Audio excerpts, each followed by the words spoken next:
Imaginen una ciudad grandiosa, brillando bajo un cielo antiguo. Esa era Troya. Durante 10 largos años se mantuvo orgullosa contra un ataque sin descanso. Sus murallas, decían, fueron construidas por dioses. Pero hasta las murallas divinas pueden caer. Los aqueos, los griegos fueron listos, ofrecieron un regalo, un caballo de madera gigante, un truco, un engaño terrible, muy bien planeado. Adentro, guerreros escondidos esperaban la oscuridad.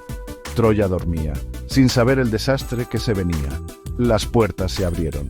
Fuego y caos estallaron. La ciudad, que antes era como una luz de la civilización, se convirtió en una hoguera funeraria. Sus torres gloriosas cayeron, sus héroes murieron, su gente se dispersó como polvo en el viento.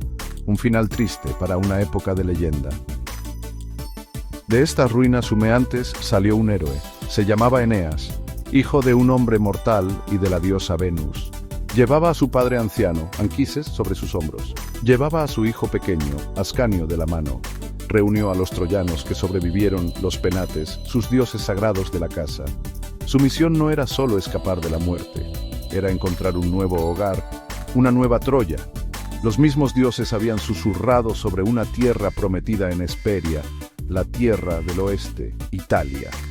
Un viaje largo y peligroso los esperaba, cruzando mares con tormentas y costas desconocidas, pero el destino, una fuerza poderosa en el mundo antiguo, los empujaba hacia adelante. Eneas y sus seguidores navegaron por el gran Mediterráneo, se enfrentaron a monstruos, lucharon contra tormentas, soportaron dificultades que quebrarían a hombres comunes.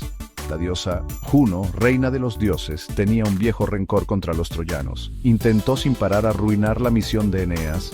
Ella provocó tempestades. Hizo que las tribus locales se pusieran en contra de ellos, pero a pesar de todo, Eneas siguió adelante, impulsado por la piedad, su deber hacia sus dioses, su familia y su gente. Era un hombre que llevaba el peso de una civilización caída. Él era una semilla destinada a plantar una nueva. Su viaje fue, más que la huida de un refugiado, fue el comienzo de un imperio, Gap Tuese. Después de muchos años de andar errantes, después de pruebas y problemas, Eneas finalmente llegó a las costas de Italia. Desembarcó en Lacio, una región en la costa oeste. Esta era la tierra destinada. Aquí, el rey local latino les dio la bienvenida. Vio algo especial en Eneas. Quizás reconoció la mano del destino. Eneas se casaría con Lavinia, la hija del rey. Esta unión no fue solo un casamiento, fue la unión de dos pueblos, los troyanos, con su herencia antigua y su fuerza para resistir, los latinos, con sus raíces profundas en la tierra italiana. Juntos pondrían las bases para algo enorme, algo que resonaría a través de los tiempos. La civilización romana estaba naciendo. Eneas, el héroe troyano, había encontrado su nuevo hogar en Lacio. Fundó una ciudad, Lavinio, llamada así por su esposa. Su hijo, Ascanio, también conocido como Iulo, se convirtió en un líder capaz. Ascanio sintió un llamado a construir algo todavía más grande. Dejó Lavinio y fundó Alba Longa. Esta nueva ciudad fue construida sobre una colina larga con vista a un lago. Se convirtió en el centro de la Liga Latina, un faro de poder en la región. Durante generaciones, los descendientes de Eneas y Ascanio reinaron como reyes en Alba Longa. Su familia era noble, tocada por dioses y héroes. Cada rey llevaba el legado de Troya y la promesa de Italia. El tiempo corría como un río. Pasaron siglos, la línea de reyes continuó sin interrupción. Imaginen sus cortes llenas de las historias de Eneas, historias de valentía, pérdida y guía divina. Estos cuentos formaron su identidad. Sabían que eran parte de algo importante, un destino se estaba cumpliendo generación tras generación. Uno de esos reyes fue Proca, tenía 2 hijos, Numitor el mayor y Amulio el menor. Numitor era el heredero legítimo del trono. Era un buen hombre respetado por su gente. Se esperaba que continuara el gobierno pacífico y justo de sus antepasados. El reino de Alba Longa parecía seguro bajo su futuro reinado. Pero la ambición, como una estrella oscura, puede separar hasta a los hermanos. Amulio, el hijo menor, estaba lleno de envidia, deseaba el poder, veía a su hermano mayor, Numitor, como un obstáculo. Cuando el rey Proca murió, Amulio actuó. No le importaba la tradición ni la justicia, solo le importaba la corona. Derrocó a Numitor con violencia. Tomó el trono de Alba Longa para él. Numitor, el rey legítimo, fue exiliado o quizás encarcelado. Amulio era ahora el gobernante. pero su poder se basaba en un crimen, una traición de sangre. Tales actos rara vez quedan sin castigo en las grandes historias de los mitos. Amulio era un tirano. Vivía con miedo de la familia de Numitor. Sabía que un descendiente de Numitor podría algún día desafiar su gobierno. Para asegurar su trono robado, Amulio tomó medidas crueles. Hizo matar a los hijos de Numitor. Luego puso su atención en la hija de Numitor, Rea Silvia. La obligó a convertirse en una virgen vestal. Estas sacerdotisas servían a la diosa Vesta. Ellas juraban no casarse ni tener hijos durante 30 años.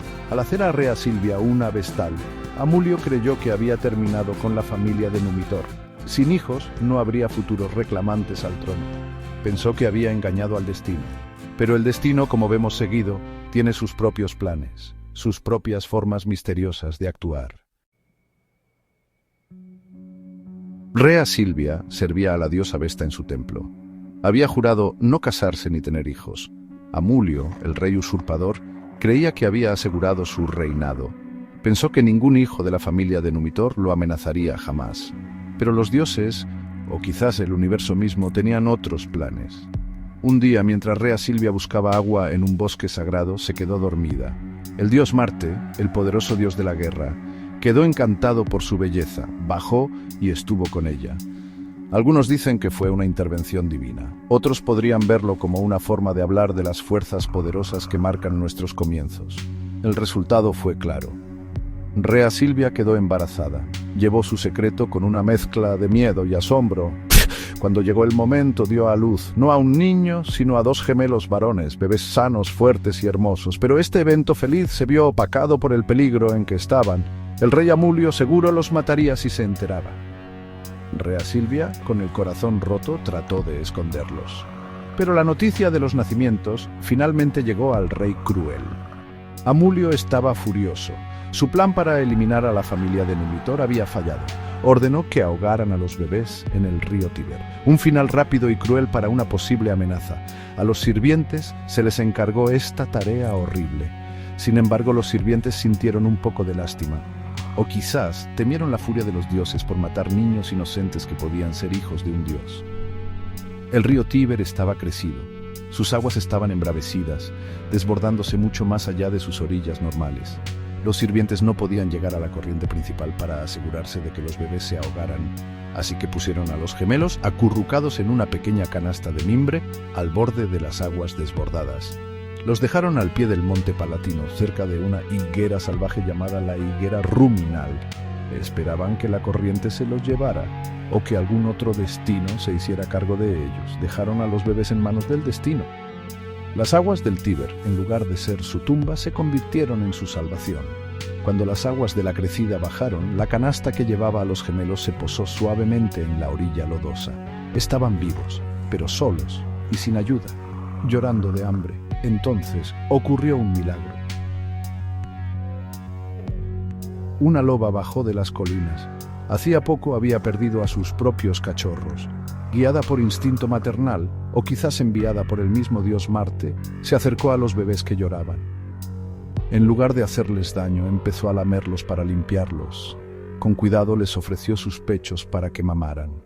Los gemelos, futuros fundadores de una ciudad poderosa, fueron amamantados por una loba salvaje. Un comienzo increíble. La imagen de una loba amamantando a bebés humanos es fuerte. Habla de supervivencia, de la compasión inesperada de la naturaleza, de un destino demasiado fuerte para ser negado. Los gemelos, Rómulo y Remo, fueron mantenidos con vida por esta criatura salvaje. Esta loba, que aparece mucho en el arte romano, se convirtió en un símbolo de la misma Roma, un símbolo de sus orígenes feroces e indomables. La historia nos cuenta que un pájaro carpintero, un ave sagrada para Marte, también les llevaba comida. La naturaleza misma parecía ayudar para proteger a estos niños elegidos. No eran bebés comunes, habían sido tocados por lo divino, eran parte de un plan cósmico más grande, eran sobrevivientes. Sus llantos finalmente llamaron la atención de un pastor, se llamaba Faustulo, era el pastor real del rey, un hombre simple y de buen corazón. Encontró a los bebés debajo de la higuera, con la loba cerca. Faustulo estaba asombrado. Entendió que esto no era algo común. Llevó a los bebés a casa con su esposa, Aca Larentia. Algunas historias dicen que a Aca Larentia también la llamaban loba los otros pastores, una forma de decir prostituta, o quizás por su propia naturaleza un poco salvaje. Sea cual sea la verdad, ella y Faustulo criaron a los gemelos como si fueran sus propios hijos. Crecieron entre pastores, lejos de los enredos de la corte del rey Amulio. Rómulo y Remo crecieron altos y fuertes. No eran como los otros chicos pastores, tenían una nobleza natural, una audacia, un carisma que atraía a los demás hacia ellos. Eran excelentes cazando, corriendo, en todas las actividades de hombres. Eran líderes, incluso de jóvenes, defendían los rebaños de los animales salvajes, protegían a los otros pastores de los bandidos que andaban por el campo. Reunieron un grupo de seguidores leales, jóvenes inspirados por su valentía y fuerza. No sabían que tenían sangre real. No sabían que su verdadero abuelo era el rey legítimo, Numitor. Pero sus acciones ya daban pistas de un destino más grande. A medida que maduraban, su fama creció. Se hicieron conocidos por sus ataques audaces contra ladrones, recuperaban cosas robadas y las repartían entre los pastores más pobres.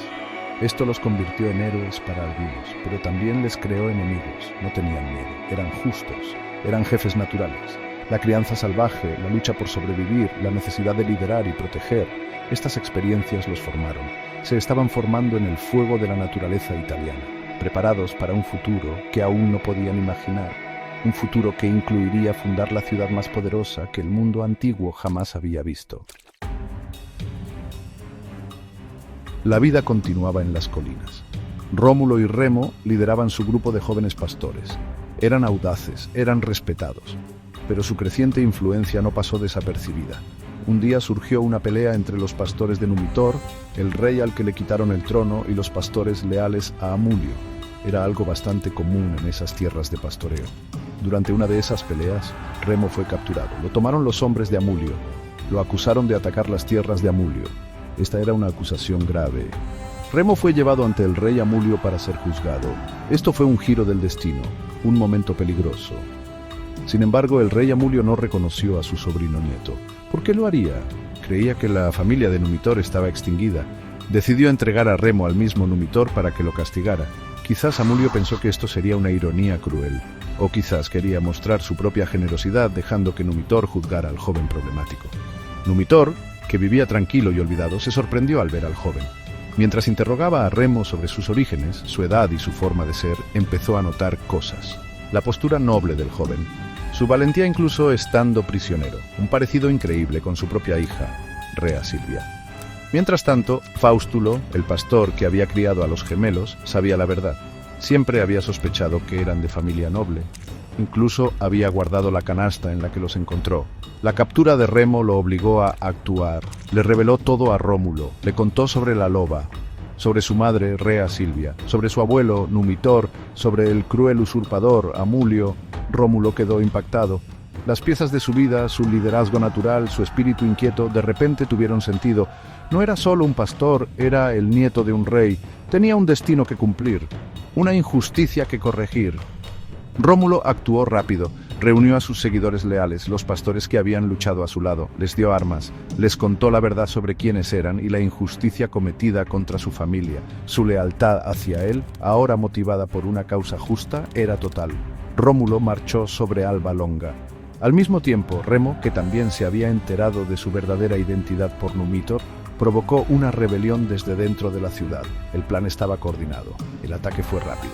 Amulio, el rey tirano, fue tomado por sorpresa. Había gobernado con miedo durante muchos años. Ahora, ese miedo se volvió en su contra. Rómulo y sus hombres lucharon hasta llegar al palacio. Amulio fue derrocado y asesinado. Se hizo justicia. Sección 7. Señales del cielo. Los dioses eligen a su campeón. El desacuerdo entre Rómulo y Remo era serio. Ambos eran de carácter fuerte. Ambos estaban convencidos de que la colina que habían elegido era mejor. Sus seguidores empezaron a tomar partido. El sueño de una nueva ciudad estaba amenazado por esta rivalidad. ¿Cómo podían solucionarlo? En tiempos antiguos, cuando la gente enfrentaba estos problemas, seguido buscaban la guía de los dioses. Practicaban el augurio. Este era el arte de interpretar señales, especialmente el vuelo de los pájaros. Se creía que los dioses enviaban mensajes a través de estas señales naturales. Así que los hermanos acordaron resolver su pelea mediante el augurio, una competencia para ver a quién favorecían los dioses. Cada hermano tomó su lugar en la colina que había elegido. Rómulo se paró en el monte Palatino. Remo fue al monte Aventino. Se prepararon para observar los cielos. Esperaron una señal que dijera cuál era la voluntad de los dioses. ¿Quién vería primero los pájaros? ¿Cuántos pájaros verían? Esas eran las preguntas. La tensión debe haber sido enorme. Sus seguidores esperaban con ellos. El futuro de su ciudad estaba en juego. No se trataba solo de elegir un lugar. Se trataba de elegir un fundador, un rey. Lo que estaba en juego era muchísimo para ambos. Las historias cambian un poco sobre quién vio la primera señal. Según la historia más común, Remo fue el primero en ver una señal. 6 buitres volaron sobre el monte Aventino. 6, un número importante. Remo se alegró mucho. Creyó que había ganado. Le mandó un mensaje a Rómulo. Seguramente esta era la decisión divina. Los dioses lo habían elegido a él. Sus seguidores celebraron. El monte Aventino sería el corazón de su nueva ciudad. Remo sintió la emoción de la victoria. Él iba a ser el fundador, el rey. Su visión daría forma a su futuro. Pero entonces, un poco después, Rómulo vio su propia señal, y fue aún más impresionante. 12 buitres volaron sobre el monte Palatino, el doble de los que Remo había visto. Rómulo inmediatamente reclamó la victoria. Su señal fue después, pero era más poderosa. Eran más. Esto creó una nueva pelea. ¿Contaba más la primera señal? ¿O la señal con más pájaros tenía más peso? Sus seguidores discutían con pasión. Algunos apoyaban a Remo porque vio los pájaros primero. Otros apoyaban a Rómulo porque vio más pájaros. El augurio, que debía resolver el conflicto, solo lo hizo más grande. Los hermanos estaban en un punto muerto. Sección 9. El primer amanecer de Roma. Un legado de destino, lucha y voluntad divina. Con Remo muerto, Rómulo quedó como el único fundador y primer rey de Roma. La ciudad se estableció oficialmente en el monte Palatino, alrededor del 753 a.C., según la tradición. Pero una ciudad es más que solo murallas y edificios. Necesita gente. Rómulo lo sabía. Su primera tarea fue poblar su nuevo asentamiento. Declaró a Roma un asilo, un lugar de refugio. Invitó a marginados, exiliados, esclavos fugitivos y a cualquiera que buscara una nueva vida. Gente de las tierras vecinas llegó en cantidad a Roma. Algunos estaban desesperados, otros eran ambiciosos, todos buscaban una oportunidad. Roma se convirtió en un crisol de culturas, una ciudad de recién llegados con ganas de construir un futuro. Rómulo no era solo un guerrero, era un legislador, un organizador. Estableció las primeras instituciones de la ciudad. Creó el Senado, un consejo de ancianos, los o padres, para que lo aconsejaran. Estos eran los jefes de las familias más importantes. Dividió a la gente en tribus y curias, organizándolos para asuntos civiles y militares. Estableció ritos religiosos y festivales para honrar a los dioses que lo habían cuidado. Estaba construyendo una sociedad desde cero. Entendió que la fuerza no venía solo de las murallas, sino del orden, de las leyes y de un sentido de propósito compartido. Estaba sentando las bases del gobierno romano. Uno de los primeros problemas de Roma fue la falta de mujeres. Las tribus vecinas no querían dejar que sus hijas se casaran con los hombres rudos de Roma, muchos de los cuales eran vistos como gentuza. Rómulo ideó un plan, uno audaz y polémico. Invitó a los sabinos y a otros pueblos cercanos a un festival. Durante las celebraciones, a una señal, los hombres romanos agarraron a las mujeres sabinas y se las llevaron. Este evento, conocido como el rapto de las Sabinas, llevó a la guerra, pero también con el tiempo llevó a una alianza. Las mujeres sabinas, atrapadas entre sus padres y sus nuevos esposos, ayudaron a conseguir la paz. Los sabinos y los romanos se unieron, fortaleciendo la nueva ciudad. La historia de Rómulo y Remo y la fundación de Roma está llena de significado. Habla de valores romanos fundamentales. Destino, la idea de que la grandeza de Roma estaba decidida de antemano, comenzando con Eneas.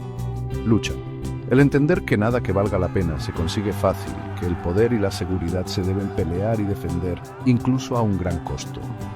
Devoción a los dioses, la importancia de respetar a los dioses, buscar su favor a través de ritos como el augurio, y reconocer su papel en los asuntos humanos. incluso cuando sus mensajes son difíciles de aceptar. Estos valores formaron el carácter romano, impulsaron la increíble expansión de Roma. De un pequeño asentamiento en el Monte Palatino, nacido del mito y la leyenda, creció hasta convertirse en un vasto imperio. Un testimonio de la ambición humana, la capacidad de recuperación y el poder duradero de una historia fundacional.